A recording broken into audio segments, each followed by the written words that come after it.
Okay, hi guys, it's Adela here again from Boss Women, and today I'm interviewing the lovely Leighanne Stevens from LS Fitness, and she is a fitness coach and she is only 22. So, Leighanne, do you want to tell us a bit more about yourself and what you do? Yeah, sure. I have been a fitness coach now for 5 years in September, and we'll be celebrating that with some lifted restriction celebrations, I hope. And I've been working online completely for 2 years, so pre-corona, which was great because I didn't have that panic. Um, but yeah, I primarily work with women that are really short on time. So it's all about efficiency, getting the most bang for your buck, and leaving all the bells and whistles and frilly bits to the side and just doing what we need to get the result. Excellent. That's really, really good to hear. And you're only 22 and you've been doing it for 5 years. I mean, that's absolutely amazing. Like, what motivated you at such a young age to start your own business? What inspired you? Um, when I was in employment in gyms as fitness instructors and things like that, it was fun. It was a great place to work, but it was those one-to-one slots that you got to do really short bursts of that Mm. really lit me up. They were that bit where I was like, oh yes, I've got some one-to-ones in the diary for today. And I thought, this is what I want to do. I don't want to be running a gym and doing the day-to-day stuff.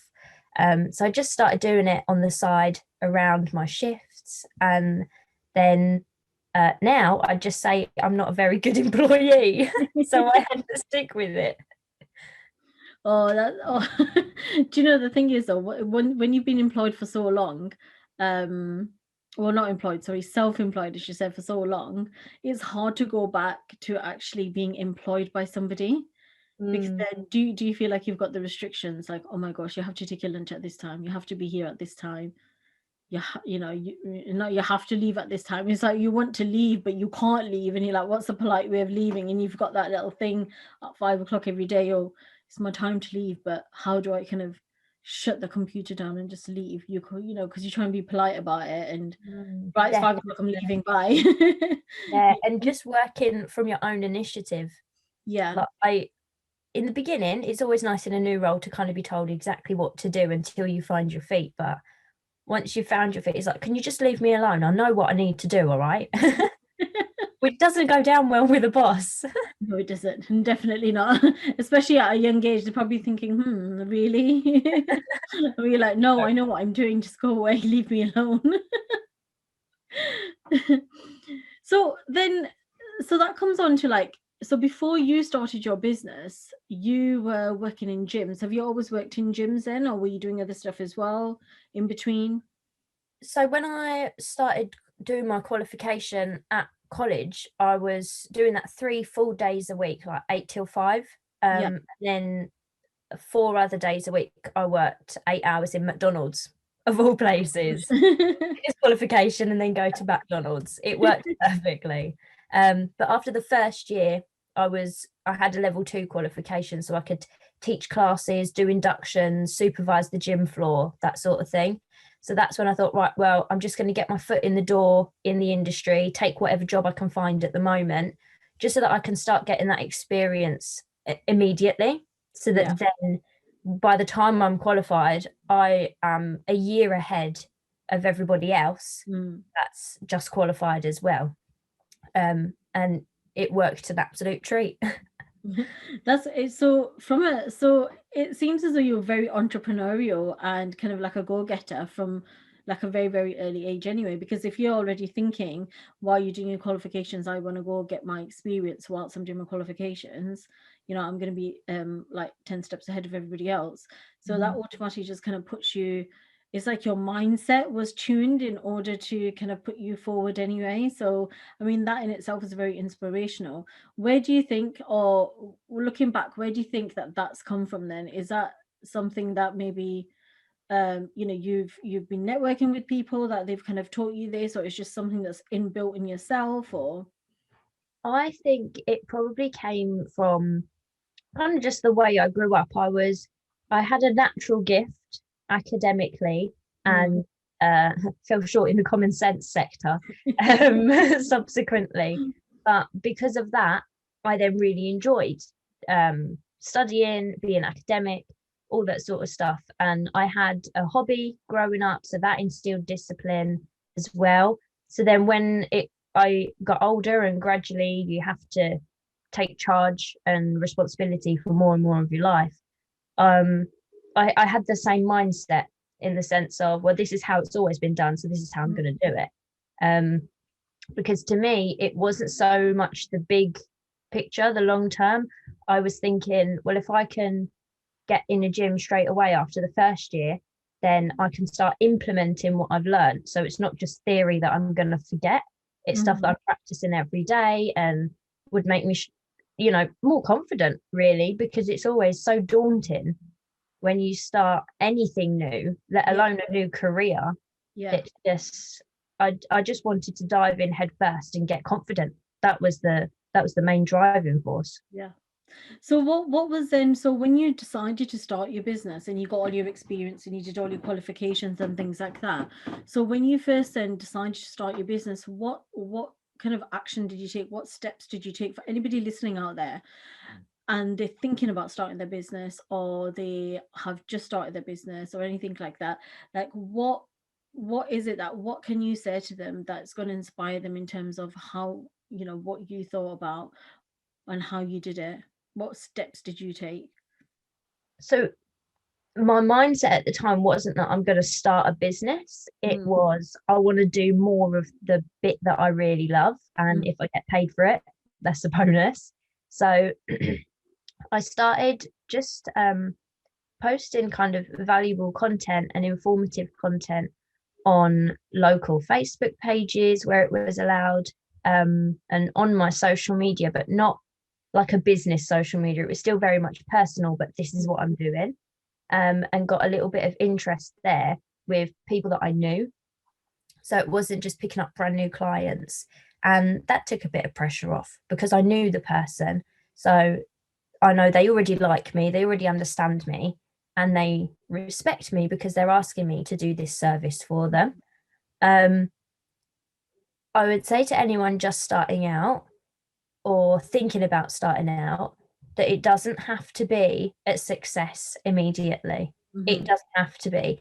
Have your backup plans and your exit strategies in place so that you know what the worst case scenario is mhm. and it's not that bad, because then you'll have more confidence and you'll be willing to take more risk Yeah, in the future, because if it all goes wrong, it's not the end of the world.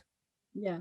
I guess you can, like, you've tried, you wanted to do something, you've tried, you can then look back in years and say, well, actually, what if you're not going to be one of those ones that says what if. At least you tried it. If it doesn't happen, that's okay, Mhm. because it's okay for things not to happen the way you planned. You just pick up and do something else, and you just carry on making new, like you said, do an exit strategy, and then you'll come up with a new plan, and you just carry on and give that your all to do. So yeah. So do you wanna tell us a little bit more about what you do? And because you mentioned about that you've gone online for the last 2 years, purely online. Is that because of the current situation with the pandemic, or is that a choice that you had, or a choice that you made, that where you wanted your business to go? Yeah. So how it how I got there to the realization of online is a thing and it's what I Mhm, want to do.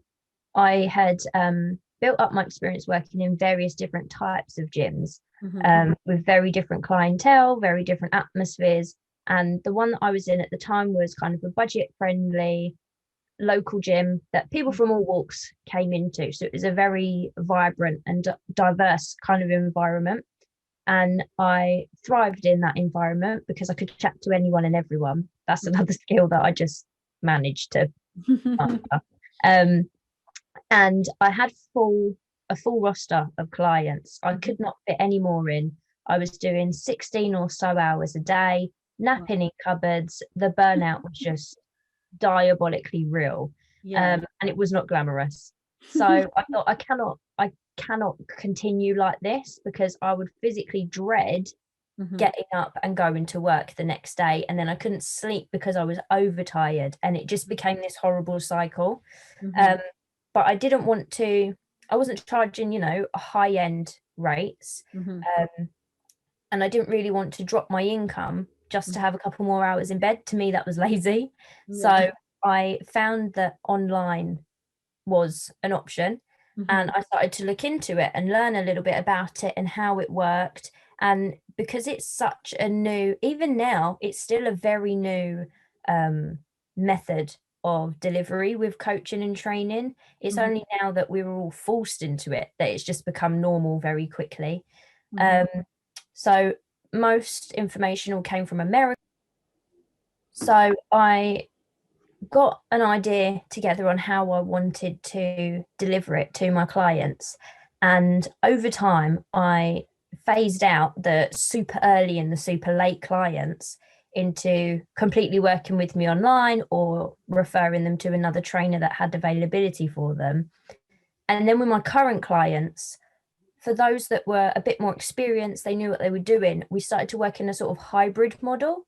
So instead Mhm. of seeing them every week or a couple of times a week, I'd see them every fortnight or once a month, and then Mhm. support them throughout their training via online coaching for the rest of that time. And it worked wonders immediately. Results went up straight away Wow. because now they had some sort of accountability Mhm. outside of their session with me, because they Mhm. knew I could see if they were training, if they were skipping it, and all that sort of stuff. So results skyrocketed, adherence skyrocketed, and then as I got more confident with it, I then started to offer those hybrid people the opportunity to go fully Mhm. online, because it's taken up less of my time. I wouldn't have to pay the overhead costs of gym rent, Mhm. time, all that sort of stuff. So Mhm. it was cheaper, and they were actually getting more value from it and better results. So I Yeah. thought, well, this is a no-brainer. Um, and then I wasn't fully online by that point. I actually got fired from the gym I was in. Yeah. And then I thought, well, I've got to make this work. I went mobile for the remaining in-person clients I had, Mhm. and then just started to transition everyone online from there. And then I was like, oh God, I need to learn how online marketing works, because I didn't have a gym full of willing participants in front of me every day. Yeah. Um, that was probably the hardest part, but that's how online really started. And it just allows me to be there for them every day rather than once a week for an hour. And Yeah. so they get more support from me, Mhm. accountability of Mhm. not just doing the workouts, but oh, your nutrition was extra low yesterday. Were you all right? Or did you just forget to track a few things, or their steps and all those sorts of things that you don't really get to dive deep with, Mhm. like stress, sleep, time management? You can't really do that with in-person coaching. Mhm. So it's such better value for money. Mhm. And I just thought, well, I feel almost a little bit like a con artist trying to flog in-person coaching Yeah. when I know that this is so much better and it's such a better service that I can provide. So yeah, 2 years ago was when I start kind of almost finished that transition to online. Mhm. Um, and it was just so that I could originally get some time back. Yeah. And my personal life was suffering, my family and friends were suffering because Mhm. of the burnout. So it Yeah. just seemed like a good option. And now I am online. It's like, okay, well, where can I take this now? Mhm. How can I help more people? I mean, we're almost UK wide.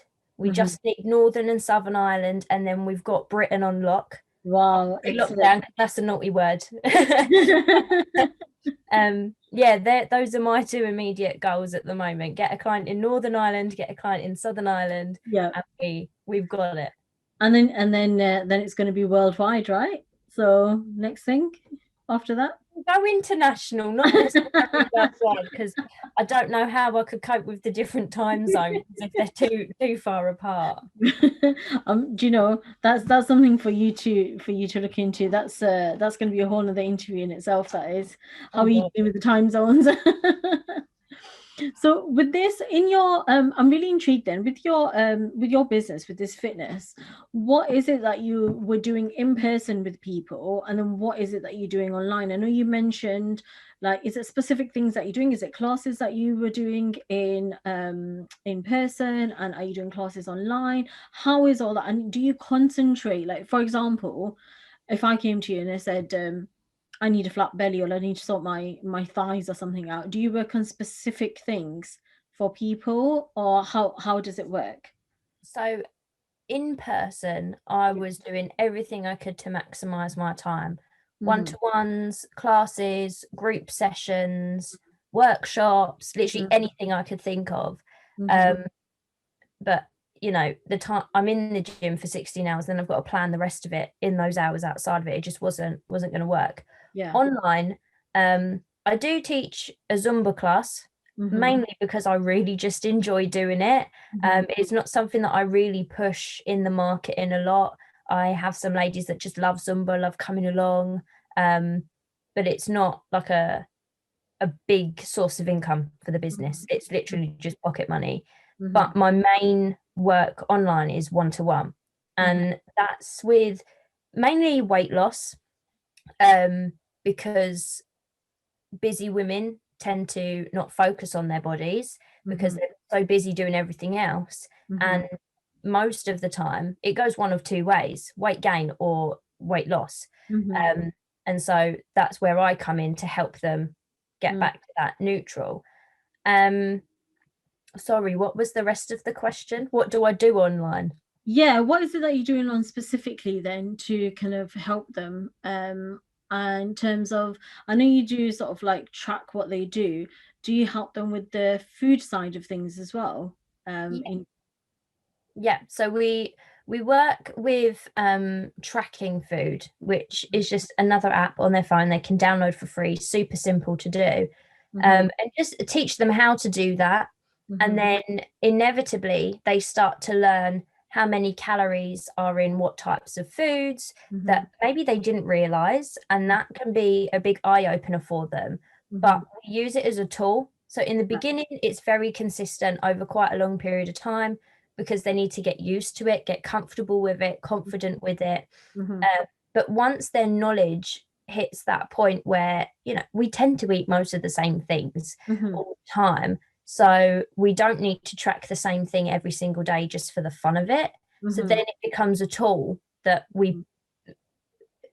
pull in and out of our tool belt as and when Yeah. we need it, as opposed to religiously tracking for the rest of your life because Mm-hmm. we've got things to do. We're busy women. We Mm-hmm. can't be, sitting there in Frankie and Benny's, trying to find the Mm-hmm. dish that we've ordered so that we know what calories we're having. Yeah. Um, so we do that. We chat almost every day, even if it's just one message here or there, or just a lovely work when I've seen the workout been completed, or when we're going to move it to if I saw it got missed.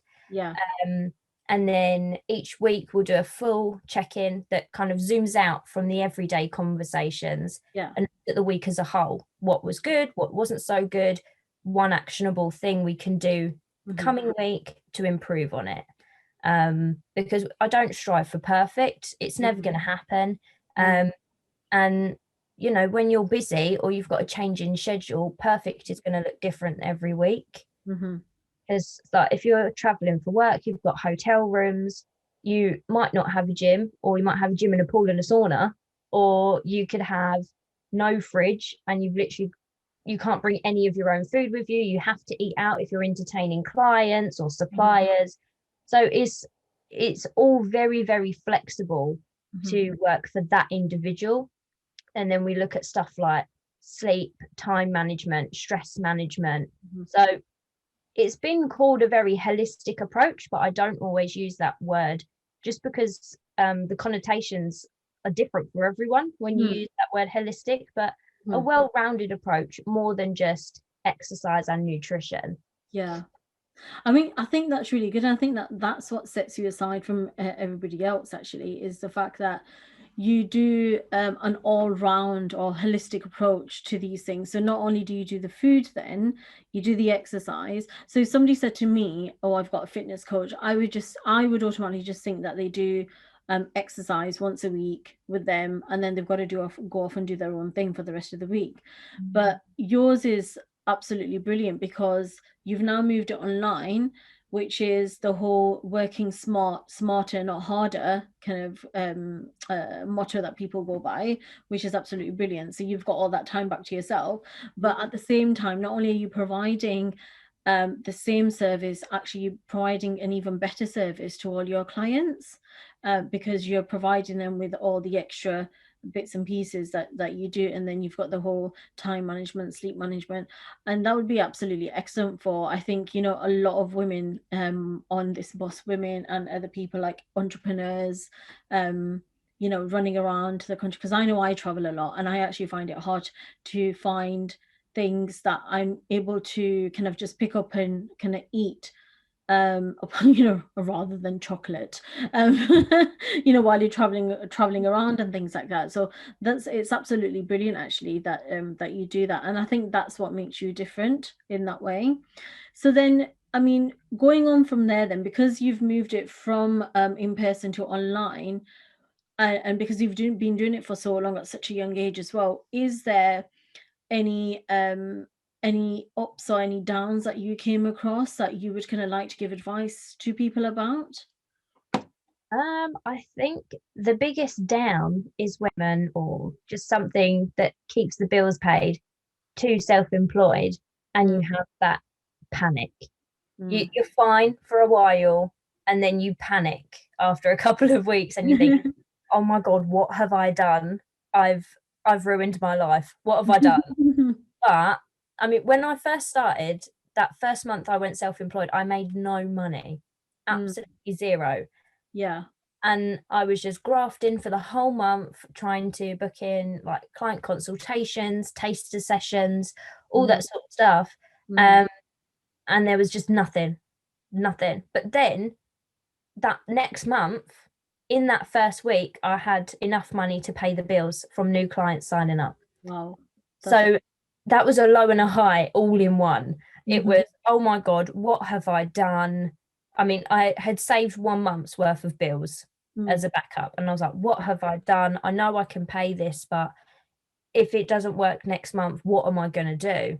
mhm. And then to go from that to in 1 week making enough to pay all the bills, I was like, oh my God, I've never seen this much money in my account ever before. I mean, it was only like £1,000, but I was like, I've never seen this much money in my account ever before.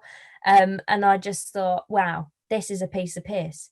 And Yeah. then, of course, life comes back around and goes, actually, there's a lot of admin to do here. And then so I'd say, to be honest, the whole of self-employment is an up and a down. You know, Yeah. it can be ups from bringing on staff. Like I got a part-time assistant now, and I was like, oh my God, look at me. Oh I've got God, you're an my employer. life together.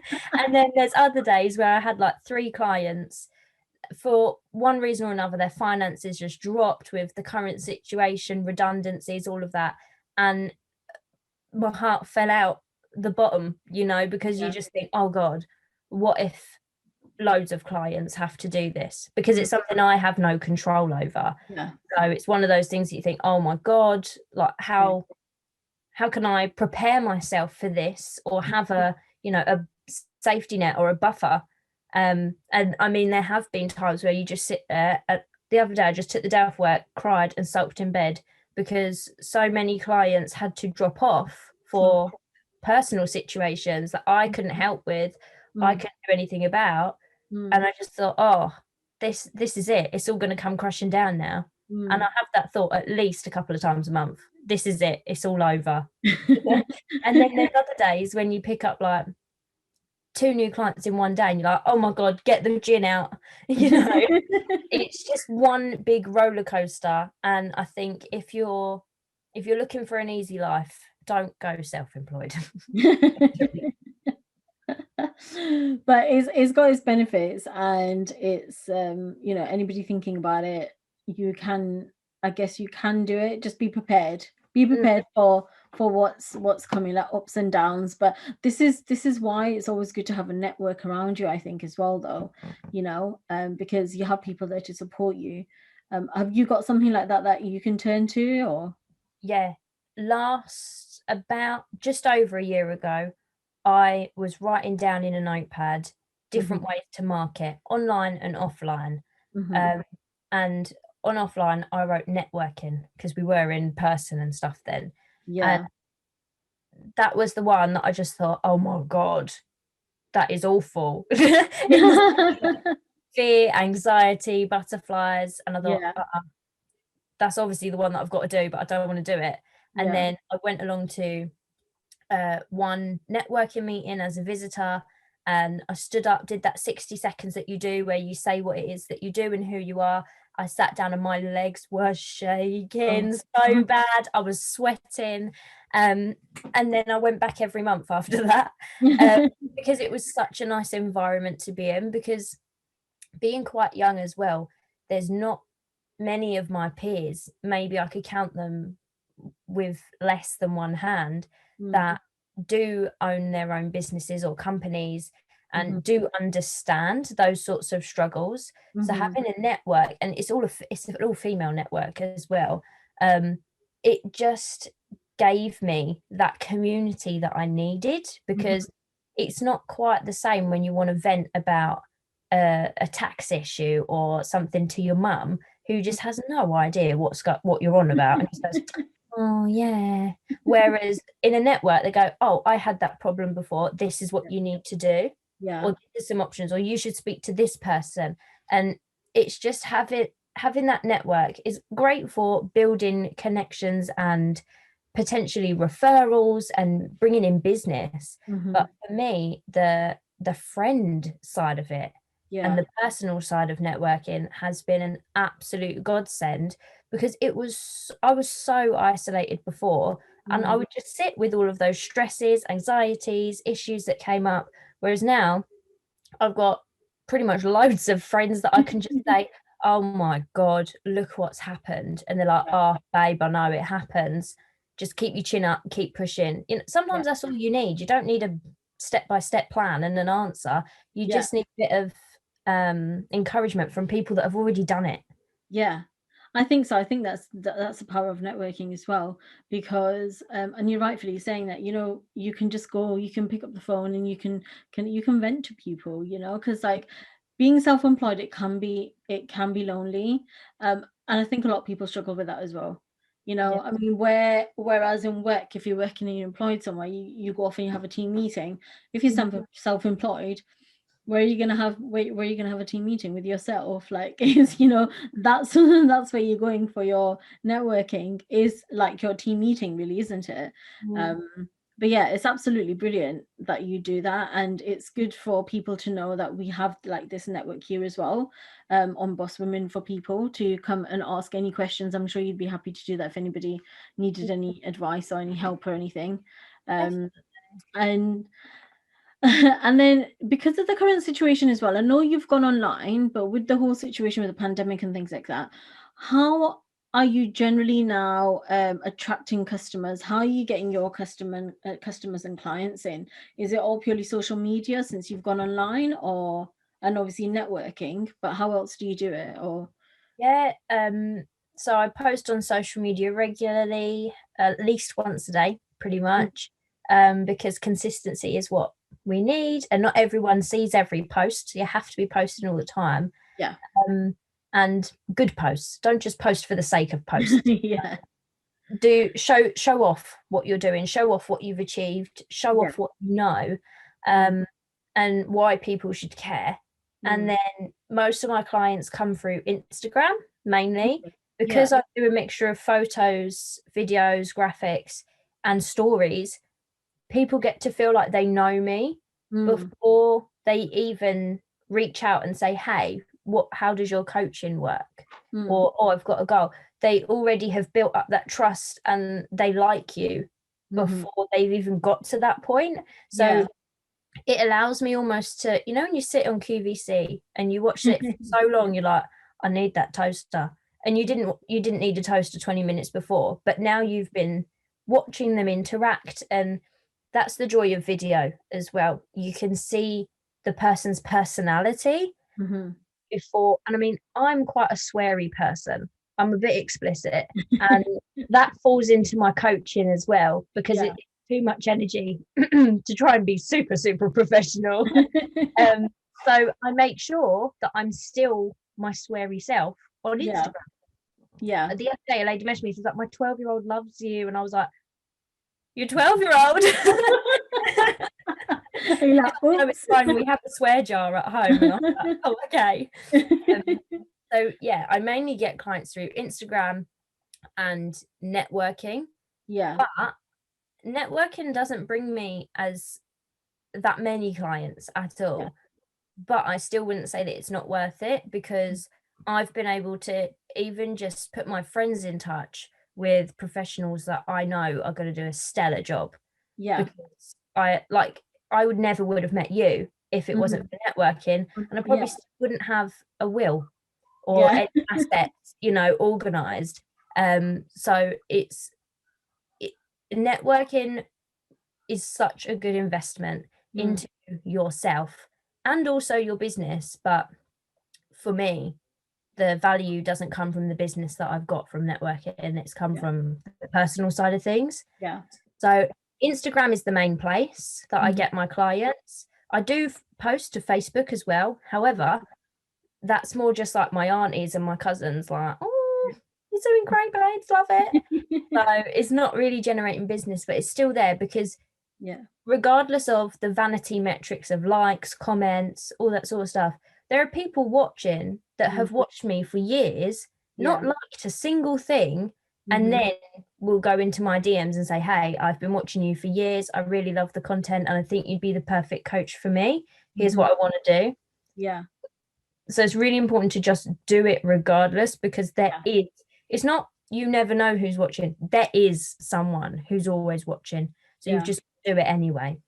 Just do it, just get out there then, basically. Yeah, Mhm. that's a great message. It's an absolute brilliant way to do it. And then what would be, so anybody watching this, thinking about going into business, even if they're at a super young age, and I know I keep going on about your age, you're only 22, and I just think it's absolutely fantastic because you've been doing your business for like 5 years. What would you say to people? What is your top 3 tips that you would give to anybody? Um, oh, I know I wrote some down a while ago, didn't I? I've forgotten what I wrote. I would say, as hard as it is, you're going to have to take some emotion out of it, Mm, because if you are doing all the things you know you should do, and sometimes things just aren't moving as quickly or the way you want them to, it it can feel so personal. Like if a client cancels, it feels so personal. And even when a client signs up, it feels personal. It feels like they've trusted in you, they're investing into you. But as much as that's great, when it goes the other way, you feel horrible. mm, So sometimes it is difficult, but with practice you can. But you have to take your identity out of the success of the business. mhm. You're still fab either way, whether it goes tits up or whether you become a billionaire in the next 10 years, doesn't Yeah. matter. um that would be a really big one for me, because it helps with the ups and downs, because Mhm. emotionally you're a little bit more stable. So you can cope with it better and Yeah. make better decisions going forward. um my second one would be, make sure you have a good support network, Yeah. because like we say, those ups and downs are going to come all the time. So you don't have to have a huge network. It could just be one person that always bigs you up no matter what's going on, that Mm. person that always brings you back down to earth when Yeah. you get a little bit too excited over things, and a person that understands what you're going through, someone in a similar position, not necessarily the same business, Mhm. but like there are some friends that I have are in product based Yeah. businesses, and whilst I have no idea about the stresses of working with manufacturers and stuff, we get the rest, Yeah. and you can connect on that level. And that's really, really important to have the support, because isolation isn't really great for anybody. Definitely. Um, the third one, just I the third one would be identify the worst case scenario. Mm. If it goes tits up, whether it be the whole business or just this one idea you want to try, or a different marketing strategy you want to try, what is the worst case scenario? Mm-hmm. Because once you've identified it, you go, oh, it's not really that bad. And Mm. then you can also kind of map out a solution. You know, if it all goes wrong, this is what would happen. This is what I would do about it. And now Mm-hmm. I'm back where I started. So doing that will help you push forward when you are a bit scared of trying something new, because it's never as bad as you think. It's the unknown that Mm. is scarier.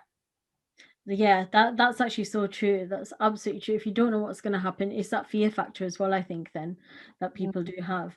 That's absolutely brilliant tips. Thank you so much, Leighanne. And one final question I'm going to ask you Mhm. is, if you were a superhero, what superhero would you be and why? Okay. I I have been asked this question before and I was pretty pleased with my answer, so I'm gonna go back to it. I would be, I haven't come up with a name. However, my superpower would be just being able to almost hypnotize people into believing everything I say to them. So if I say to someone like, you are fab, you can do this, they just go, oh my God, yeah, I can. You know, and before you say that's a really selfless um choice, it's actually quite selfish, because it would make my job a lot quicker and easier if I just said to someone like, let's do this, like, you're gorgeous whether you're a size 12 or size 6, does not matter. You know, this is all about you feeling good about yourself, and you can be any size to do that, blah blah blah blah, blah. You know, and instead of doing that for months and months and months until it gets in, I can Yeah. do it once. Boom, done. Click your fingers and it's done. Yeah. That's an excellent superpower to have. It's a work smarter, not harder. Exactly. Well, thank you so much, Leighanne. It's been absolutely brilliant to have you, and it's been absolutely phenomenal talking to you and to get to know more about yourself. So, if anybody wants to contact you, do you want to tell us your contact details? So, Yeah. Instagram or anything like that? Yeah. So you've probably seen my name somewhere on a title. So it's Leighanne. And so on Instagram, it's Leighanne's Fitness Coaching, same on Facebook. Email is leighannesfitness@gmail.com. And even if there's any kind of business related questions, it doesn't have to be, you know, or I want to be a client. If there's, you know, maybe a similar industry or something that someone wants to know, I'd love them to get in touch, because you need that support network and you're never going to be able to find it if you don't reach out in the first place. Yeah, absolutely. That's absolutely well said. So yeah, get contacting Leighanne for any questions that you have, or even just to network. It'd be awesome. She's absolutely fab, by the way, and I love what she does. So yeah, thank you so much, Leighanne. It's been brilliant to have you here. And hopefully we'll speak to you soon. Yes, fantastic. And hopefully we can see each other soon. Yes, exactly. 21st of June is the date that we're looking at, hopefully. I've got ticking it off every single time. Oh, we're nearly there. We're nearly there. I can hear the 90s classics and taste the sambucas already. It's like having an advent. I've got an advent calendar just for this lockdown thing. Forget the Christmas advent calendars. In a day. That's it. Can't be better than that. Excellent. Thank you so much, Leighanne, for your time, and have an awesome, awesome day. You too. Thank you.